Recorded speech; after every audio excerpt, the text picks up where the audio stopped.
If you manage campaigns tied to inventory, products, vehicles, listings, real estate, events, anything that changes often, you know how quickly things can get messy. Every new product means a new campaign that you need to create. An out of stock product could lead to wasted spend if your campaign or ads are still live and running. And keeping everything in sync and managing all of it can easily take hours every week. So, in this Learn with Optmyzr, I want to walk you through Campaign Automator, what it is, what problems it actually helps you solve, and when it makes sense to use it. The trick is to think about it as a bridge between your data and your campaigns. So, instead of having to worry about doing all of these changes manually, you can actually keep things synchronized with your inventory automatically.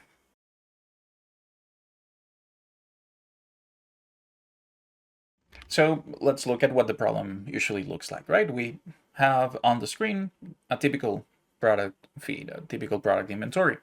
This could come from a spreadsheet, it could come from a database, something like Immersion Center, and it has whatever you would find on an inventory. So you have brand information, product name, category, price, stock. For this example, we're using e-commerce store. This is the information that we want to use to create our campaigns, to create relevant campaigns that are tied to the exact products that we are selling.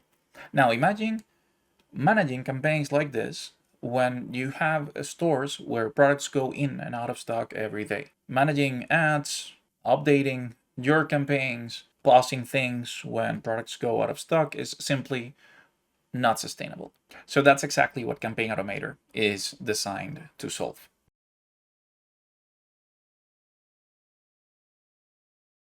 All right, now let's go to Campaign Automator and see what it actually looks like. If you're in Optmyzr, you'll find it under Manage and Optimize, Optmyzr Advanced Campaigns, and that's the first option there, Campaign Automator.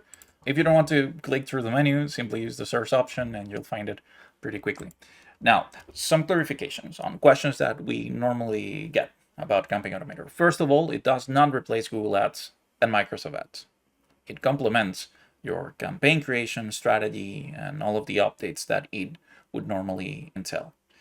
It will not change anything that you've manually created or changed outside of its scope.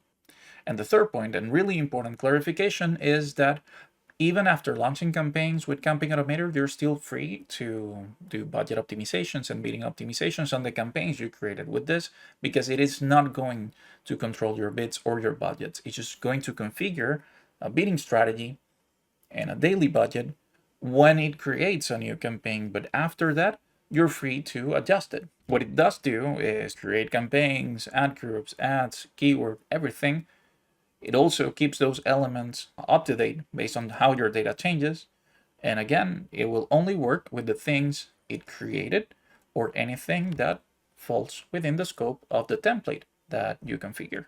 Now I refreshed the page here so you can see that when you're using this for the first time, you are going to get some pre-built templates just to help you get started. And so you can also see use cases for different industries. But obviously the point of today's video is to learn a little bit more about how to use Campaign Automator.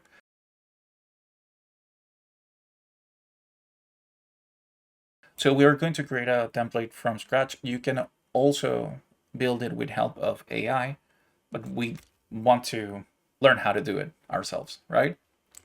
I'm going to call this Learn with Optmyzr sample. And of course, everything starts with your source data.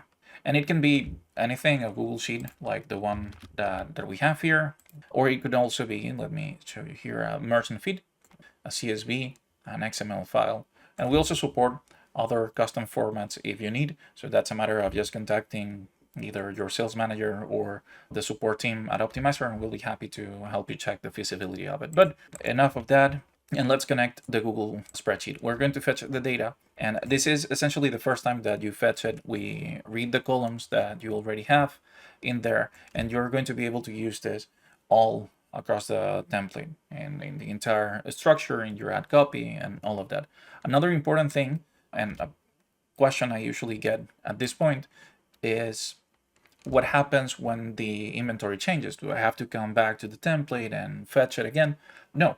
If you are going to use the template manually, if you're going to apply changes manually with it, whenever you run the template and preview it, we're going to fetch data from the feed, which is essentially the same behavior the Campaign Automator will follow when you fully automate it. This pop-up that you're seeing here is essentially us letting you know that you can build a template with AI, and this is exactly what you could tell it. You can describe an entire prompt of what's the tone of the campaign, a little bit of information about what the structure could look like this. Consider creating campaigns grouped by brand.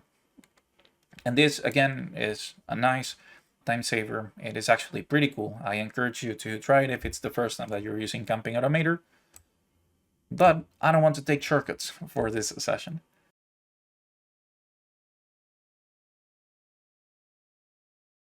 So let's start working on the template. Let's scroll down to the initial campaign settings.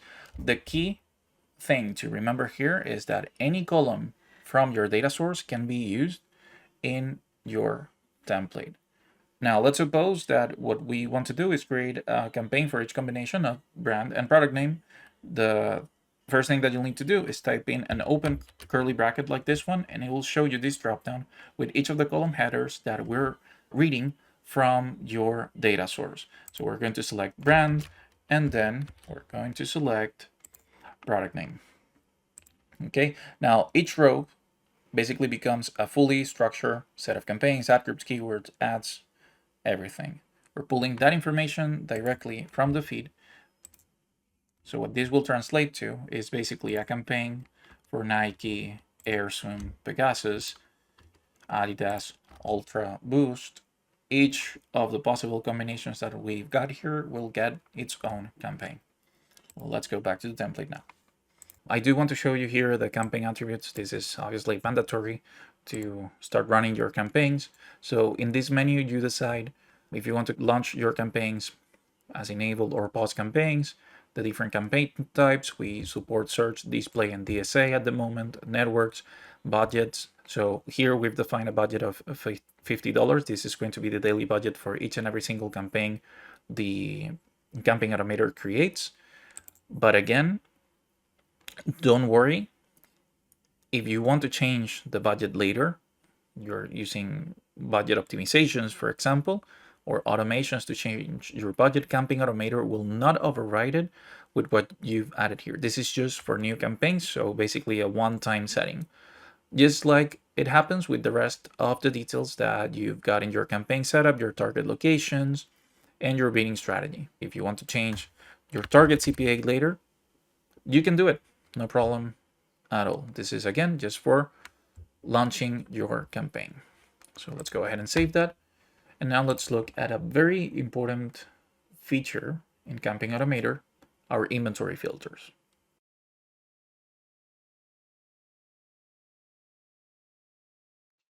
Inventory filters are going to control what actually gets created and managed by the template. And there are two layers of filters here.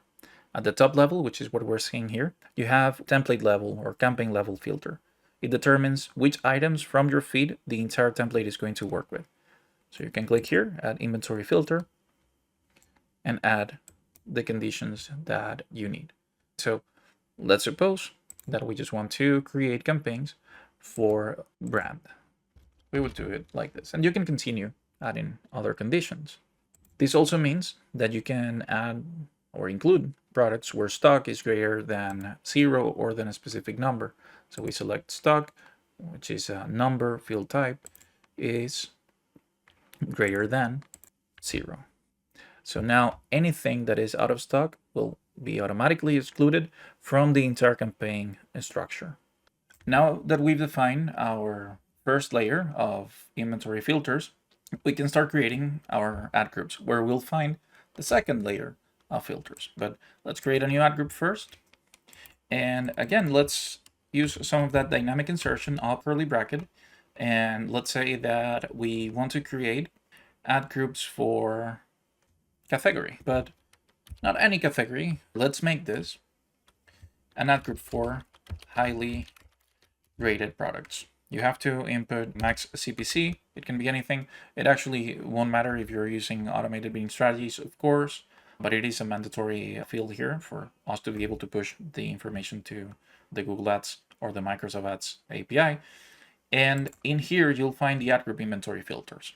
What this means is that if you want to create different kinds of ad groups inside your Campaign Automator template, like the one I'm just creating, where we want to use ad copy that is specifically written for products that have a high rating for your customers' favorites, then you can add inventory filters for that.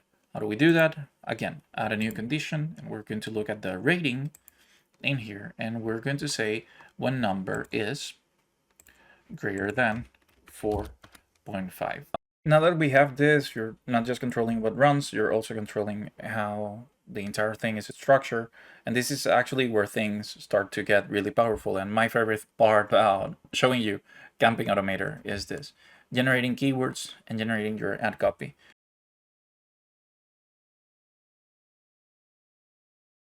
Let's see how you build an ad. So you create responsive search ads, call ads, and default ads. Really quickly, default ads are basically ads that will not use any of the information from your feed and that will have as a backup or as a fallback for when we are unable to create one of your ads in case the dynamic insertion causes the ads to exceed character limits, or for whatever reason we're unable to create an ad. You can rest assured that the ad group will be created with something. But let's go back here to responsive search ad and we start building the ad copy. So we start with the final URL and we have the URL in here. That's it. Path, we can make it brand and category. And then we start building out our headlines. So let's say brand, product name, top rated, category. And this is something pretty cool that we also have. So let me talk to you a little bit about that, our functions. So let's suppose that we want to mention in the ad copy the highest rating inside that category of products. So we're going to select rating, maximum value as we're doing here for the ad group. So if out of the possible combinations from the feed, let's suppose the highest rating is 4.7, that's what's going to return and show it in the ad copy. Another example of that would be mentioning the starting point for your prices. Prices, start ad. Let's do that again. Minimum value in this ad group. So I'm going to skip a couple of steps here and add some descriptions that I have ready so I can continue showing you some other things. We cannot finish the ad group creation without adding some keywords. So let's also do that. A brand keyword, the product name, brand, and product name, brand, and category. Plenty of combinations here. I can go on. And let's save that. Then we save the ad group, and yes, let's skip the default ad for this example, although I would recommend you to actually add a default ad. That's going to be pretty helpful. And with this, we basically have a template ready to run. So we're going to go ahead and save and preview this. And on this page is where you'll be able to review everything before pushing the changes, your campaigns, to the engines, Google or Microsoft. You can check the campaign and ad group structure, your ad copy. So obviously a pretty important step. If you need to modify anything, simply go back to the template, you update it, you preview it again. And once you're comfortable and happy with what the preview is showing you, simply click the apply to Google Ads. And you have two options: instant apply, and the changes will be submitted. The campaigns will be published in the engine of your preference in a matter of minutes. But let's be honest, if you're looking for a solution like this one, you probably want to automate it. So that's pretty simple. You just need to enable the automation and define how frequently you like it to run. The vast majority of our customers run this daily because their inventory changes quite often, but you can also have it run on specific days of the week.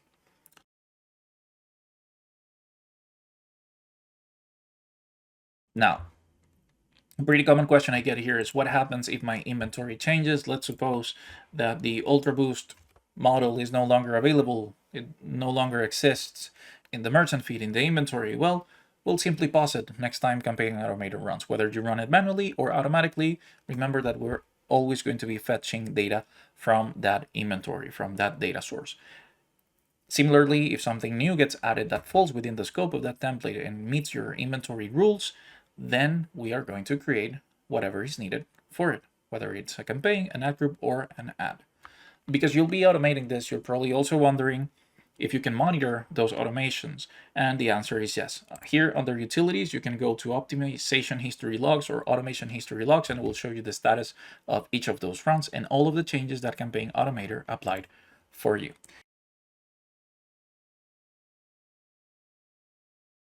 And on that note, before we wrap up this Learn with Optmyzr, let's look at some workflow tips and best practices.